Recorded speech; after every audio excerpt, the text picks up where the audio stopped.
जब देश की सुरक्षा की बात आती है तो दिमाग में सबसे पहले इंडियन आर्मी का ख्याल आता है, क्योंकि ये जवान हमारे देश के लिए मर मिटने को भी तैयार होते हैं। लेकिन केवल आर्मी ही नहीं, कई भारतीय जासूस भी हैं जिन्होंने देश के लिए अपनी जान भी दे दी और पकड़े जाने पर उन्हें कभी सही से खोजा भी नहीं गया। ऐसे ही भारत की एक खुफिया एजेंसी है रॉ, यानी रिसर्च एंड एनालिसिस विंग, जिनके बारे में आपने कभी न कभी तो सुना होगा, चाहे वो टाइगर जिंदा है जैसी फिल्म में या फिर कभी अखबार में पढ़ा होगा। लेकिन रॉ के उन एजेंट्स के बारे में काफी कम ही लोग जानते हैं जिन्होंने देश की सुरक्षा के लिए अपनी जिंदगी तक दांव पर लगा दी। आज की वीडियो में हम आपको उन अद्भुत कारनामों के बारे में बताने जा रहे हैं जिसने पाकिस्तान और दूसरे देशों को दांतों तले उंगली दबाने पर मजबूर कर दिया।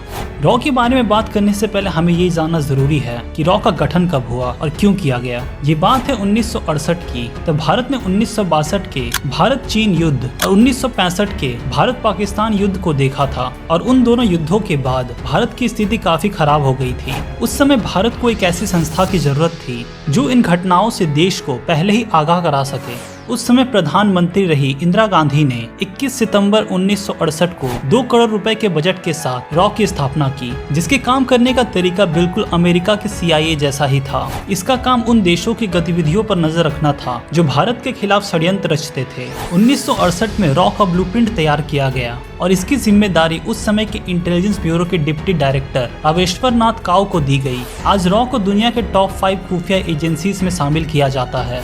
अब बात करते हैं कि रॉ के एजेंट्स का सिलेक्शन कैसे होता है। आपको बता दें कि रॉ आज भी अपने चयन प्रक्रिया को बहुत ही गुप्त रखता है। पहले इंडियन आर्मी और पुलिस विभाग से चुने गए होशियार जवानों को रॉ में शामिल किया जाता था, लेकिन अब इनका चयन यूनिवर्सिटीज से भी किया जाता है। खास करके उन लोगों को चुना जाता है जो खेल में काफी अच्छे होते हैं या फिर जिनके पास कई भाषाओं का ज्ञान होता है।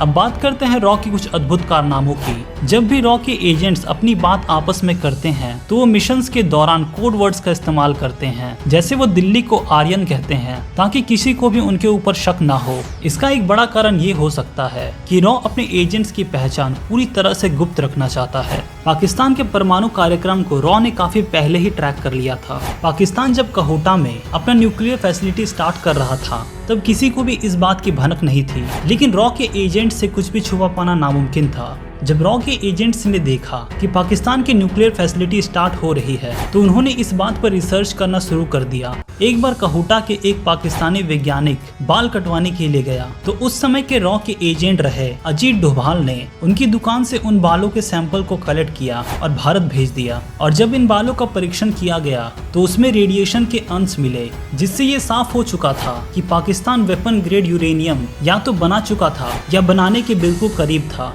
कहा जाता है 1977 में ही रॉ को पाकिस्तान के न्यूक्लियर फैसिलिटी का डिजाइन मिल गया था, लेकिन उस समय के प्रधानमंत्री मोरारजी देसाई ने इतनी इंपॉर्टेंट इंफॉर्मेशन को नजरअंदाज कर दिया। इतना ही नहीं, उन्होंने पाकिस्तान के राष्ट्रपति जिया उल हक से फोन पर बात करते समय ये तक बता दिया कि भारत को आपके परमाणु संयंत्र के बारे में सब कुछ पता है। जिसके बाद कहोटा में रॉ के कई एजेंट्स पकड़े गए। उनके साथ बाद में क्या हुआ इस बात की जानकारी किसी को नहीं है और सरकार ने भी उनकी जिम्मेदारी लेने से इनकार कर दिया। रॉ की यही खूबी है कि वो बिना पहचान के काम करते हैं और उनके एजेंट्स का नाम किसी को भी पता नहीं होता।